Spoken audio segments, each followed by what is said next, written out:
Now it's time to move up a level and make a mincemeat pie. It has more elaborate filling and also a more decorative top.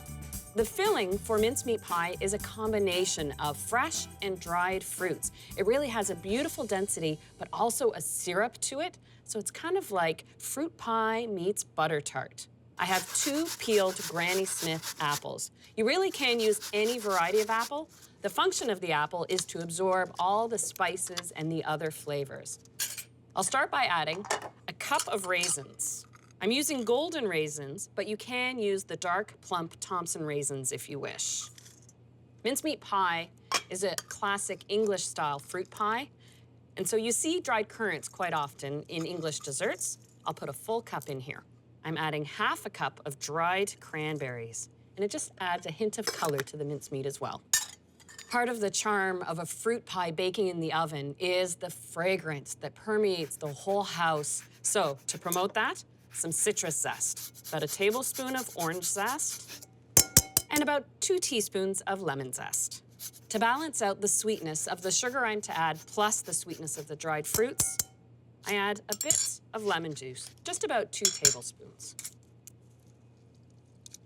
So I've got a 1/4 cup of finely diced, minced, in fact, candied ginger, and the crystallization melts into the other fruits as it sits.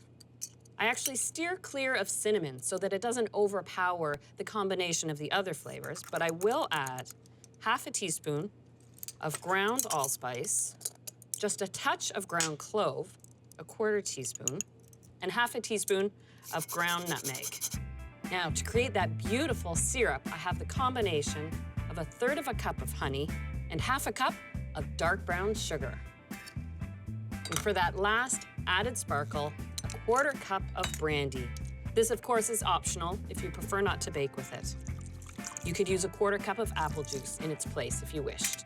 You'll notice there's no meat. So where does mincemeat get its name? Old-fashioned recipes would call for beef suet, but I don't find it's needed.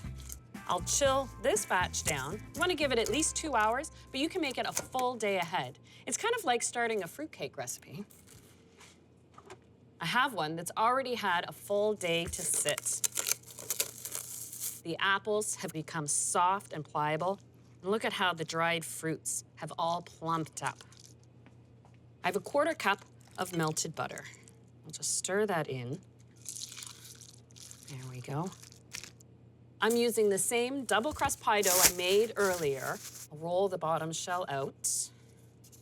I do like baking pies in a glass pie plate. I like the way the glass conducts the heat, but also I can see that the crust is browning just the way I want it to as it bakes. Trim where the dough hangs over, say, more than an inch over the edge of the pie plate. And then, just like the apple pie, tuck in the edge. Because I'll be making a decorative top to this pie, I actually want to flute or pinch the edges now before I fill the pie. Just simply pinching and pulling the dough together. And now I can add in this lovely mincemeat filling and pack that in densely into the pie shell.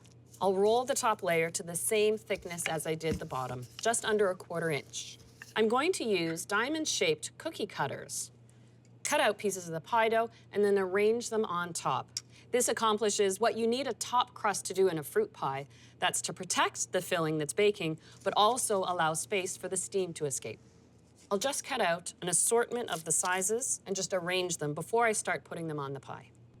I like to use a symmetrical pattern, and I start from the middle and work to the outside. And you want to try and put them quite close together because they will bake in just a little bit.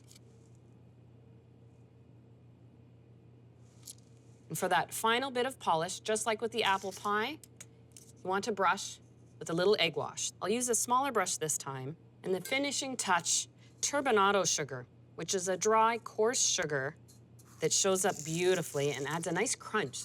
And always a reminder to bake your fruit pies on a baking tray to catch any drips as the pie bakes. I've preheated my oven to 400. I'll bake the pie for 10 minutes, turn it down to 375, and then bake the mincemeat pie for another 40 minutes.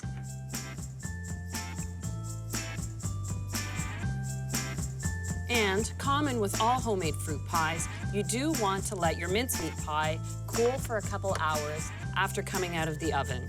So this one has had its time to cool. So let's give this a slice to see that beautiful homemade mincemeat filling. What a spectacular pie.